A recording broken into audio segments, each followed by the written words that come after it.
Hello नमस्कार मित्रों। BSTC की जो जानकारी हम आपको दे रहे हैं ये आपके लिए काम की है, क्योंकि फॉर्म भरना चालू हो चुके हैं और ये इसकी लास्ट डेट 30 तारीख तक रखी गई है। ये 19 से स्टार्ट हुआ था, 19 से 30 तक फॉर्म भरे जा सकेंगे। 31 तो यूँ कही गई है कि आप फॉर्म भर सकते हैं, बाकी पेमेंट 30 तक ही किया जाएगा। तो फॉर्म को अपलोड कर सकेंगे 31 तक, लेकिन 30 तक ही आप फॉर्म भरें और आप लास्ट डेट का भी इंतज़ार नहीं करें। आप तो जल्दी से फॉर्म भर दीजिएगा। चलिए हम आपको पूरी प्रोसेस बता देते हैं। आपको एक बात का ज़रूर ध्यान रखना है कि आप अगर बीएसटीसी का फॉर्म भर रहे हैं तो आप तभी भरें जब आप इसकी तैयारी कर रहे हों, क्योंकि इसमें सिलेक्शन लेना है और सिलेक्शन इतना कठिन नहीं है। इसके सिलेबस पर हम अभी चर्चा करेंगे। उससे पहले हम कुछ एक दो बिंदुओं पर चर्चा कर लेते हैं जो आपको सिलेक्शन में काम के होंगे।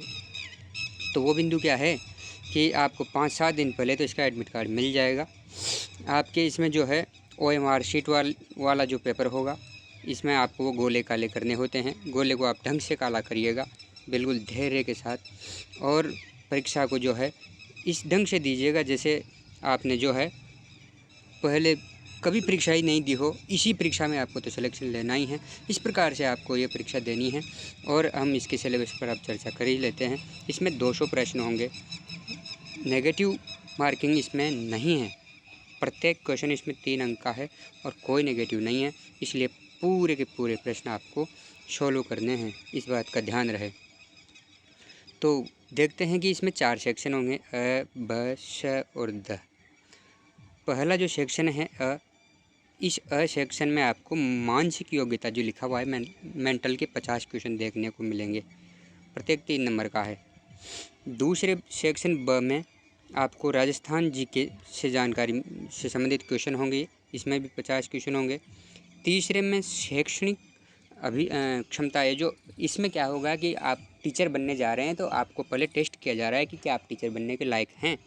तो इस सेक्शन के क्वेश्चनों को आप थोड़ा ध्यानपूर्वक सोल्व कीजिएगा और ये समझते हुए कि मैं एक टीचर हूँ, और इस प्रकार निर्णय लीजिएगा।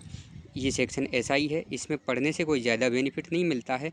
ये तो आपके अंदर ही एक डेवलपमेंट होता है कि आप टीचर बन सकते हैं। कोई जन्मजात टीचर की योग्यता लेकर आए हैं, तो इस बात पर निर्भर करता है। फिर भी आप थोड़ा बहुत इसमें पढ़ करके अपनी ग्रोथ कर सकते हैं।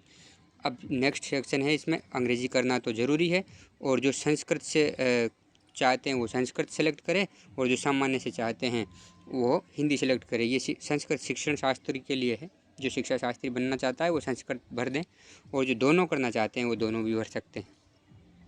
चलिए आगे बढ़ते हैं। हम इनमें जो है क्या क्या कंटेंट हैं उस पर चर्चा कर लेते हैं। हम इस पर चर्चा करें इससे पहले हम आपको छोटी सी बात बता दें कि हम आपके साथ सिलेक्शन तक बने रहेंगे। इसके लिए जो है आप हमारे चैनल को अगर नए हैं तो सब्सक्राइब ज़रूर कर लीजिएगा, ताकि न्यू जो भी जानकारी मिले वो तुरंत आपके साथ हाजिर हो जाए। चलिए आगे बढ़ता हूँ। इसमें जो है आपके प्रत्येक सेक्शन में 50-50 क्वेश्चन हैं, और वो किस ढंग से होंगे, क्या क्या इसमें टॉपिक रहेंगे, इस पर हम चर्चा कर लेते हैं। देखिएगा, हम मेंटल एबिलिटी के टॉपिक पर चर्चा करते हैं। तार्किक योग्यता। तार्किक योग्यता पहला रीजनिंग का टॉपिक है। दूसरा एनालॉजी का है, 2 वस्तुओं में समानता विभिन्नता के आधार पर देखा जाता है। तीसरा डिस्क्रिमिनेशन का विभेदीकरण, कि ये चीज़ें हैं, 4 चीज़ें दे दी गई है, इनमें से अलग कीजिए। जैसे 3 तो 2 पग वाले जीव दे दिए और 1 4 पग वाला दे दिया। इस प्रकार से अलग अलग, जैसे 3 किताबें दे दी और एक टेबल दे दी, इस प्रकार से टेबल अलग हो जाएगी। एक संबंधित का वाला होता है जो ब्लड रिलेशन होता है, वो वाला टॉपिक है, और ये एनालिसिस विश्लेषण वाला टॉपिक है, और एक जो तार्किकता का जो लॉजिकल थिंकिंग का टॉपिक है।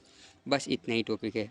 इससे आगे बढ़ जाते हैं हम, तो आ जाएगी जनरल अवेयरनेस ऑफ राजस्थान। इसमें आपको जो है थोड़ा राजस्थान का इतिहास पढ़ना होगा, थोड़ी सी राजनीति पढ़नी है, और आपको कल्चर से भी यहाँ प्रश्न मिलेंगे, साहित्य से भी प्रश्न मिलेंगे, और इकोनॉमी से भी यहाँ कुछ प्रश्न मिलेंगे। इकोनॉमी से भी आपको कुछ प्रश्न मिल रहे हैं। ज्योग्राफी का थोड़ा अच्छा पार्ट आता है, और जो है लोक जीवन, यह भी अच्छा पार्ट है। सामाजिक पक्ष भी इसमें आएगा, और पर्यटन, राजस्थान के पर्यटन, ये पक्ष रहेंगे। अब नेक्स्ट वाले में देख लेते हैं इसमें क्या क्या है। अब देख लेते हैं टीचिंग अप टू डेट, जिसमें आपको ये बनना है कि मैं टीचर बनने जा रहा हूँ, तो आप क्या क्या योग्यताएं लेकर आए हैं, तो वो योग्यताएं यहाँ देखने को मिलेगी। वो क्या क्या योग्यताएं हैं ज़रा इस पर फोकस करते हैं। वो है शिक्षण अधिगम यानी टीचिंग लर्निंग है, क्लास में कैसे पढ़ाना है, कैसे बच्चों को मेंटेन करना है, ये सारी बातें। और नेतृत्व यानी लीडरशिप, आप लीडर बन सकते हैं कि नहीं बन सकते हैं उन बच्चों के। सृजनात्मकता क्रिएटिविटी, आप कुछ नया करके दिखा सकते हैं कि नहीं दिखा सकते हैं, ये चीज़।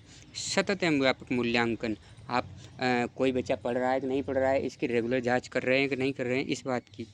एक है कम्युनिकेशन स्किल, ये आप बच्चों के साथ अपनी कोई भी बात शेयर कर रहे हैं तो किस ढंग से शेयर कर रहे हैं, अच्छे से या बुरे से या मध्यम तरीके से। आ गया लास्ट में जो है ये व्यवसायिक अभिवृत्ति और सामाजिक संवेदनशीलता, तो ये टॉपिक हमारे शिक्षण अभिक्षमता से रहेंगे। लास्ट जो है 10 सेक्शन है, इसमें जो हमें दो तीन लैंग्वेज है, इसमें दो अलग अलग है। चलिए इंग्लिश में देख लेते हैं। इसमें कंप्रेशन, स्पॉट एरर्स, जो गलतियाँ छांटनी होती है कि इसमें मिस्टेक ये रही है। नरेशन और डायरेक्ट वगैरह स्पीच होते हैं इसमें। प्रीपोजिशन जो ए एन दी वगैरह भरते हैं अपन। आर्टिकल्स और कनेक्टिव्स और ये correction of the sentence, sentence में कोई मिस्टेक है तो उसको सुधारो। काइंड ऑफ द सेंटेंस, वाक्यों के प्रकार वाला जो है, कौन सा नेगेटिव है, पॉजिटिव है, इंटरोगेटिव है। सेंटेंस कंप्लीटेशन, मतलब कोई सेंटेंस अधूरा दे दिया जाएगा, कोई शब्द छूट जाएगा, वो भरना है। टेंस से संबंधित प्रश्न मिलेंगे, वोकेबलरी से मिल जाएंगे, पर्यायवाची से मिल जाएंगे, अब विलोम शब्द से मिल जाएंगे। वन वर्ड वाला मिल जाएगा, जैसे कि जिसके समान कोई ना हो वो अद्वितीय होता है। इस प्रकार के जो हिंदी में चलते हैं वैसे अंग्रेजी में भी होते हैं। स्पेलिंग एरर, कोई स्पेलिंग दे दी उसमें कोई मिस्टेक है, जैसे कि आकाश की स्पेलिंग क्या होती है, SKY, तो इसमें ही कोई मिस्टेक दे दी, तो इस प्रकार से ये हो जाएगा। संस्कृत वाला जो सेक्शन है इसमें क्या रहेगा, इसमें आपको स्वर व्यंजन के उच्चारण स्थानों के बारे में रहेगा। शब्द रूप, इसमें अकारांत, इकारांत, इस प्रकार के शब्द रूप हैं। नपुंसक लिंग, धातु रूप में लट लकार, लोट लकार, लंग लकार, विधिलिंग, इसमें लिट यानी भविष्य काल नहीं है। उपसर्ग एवं प्रत्यय, संधि रहेगी, स्वर व्यंजन तीनों संधियाँ रहेगी विसर्ग सहित।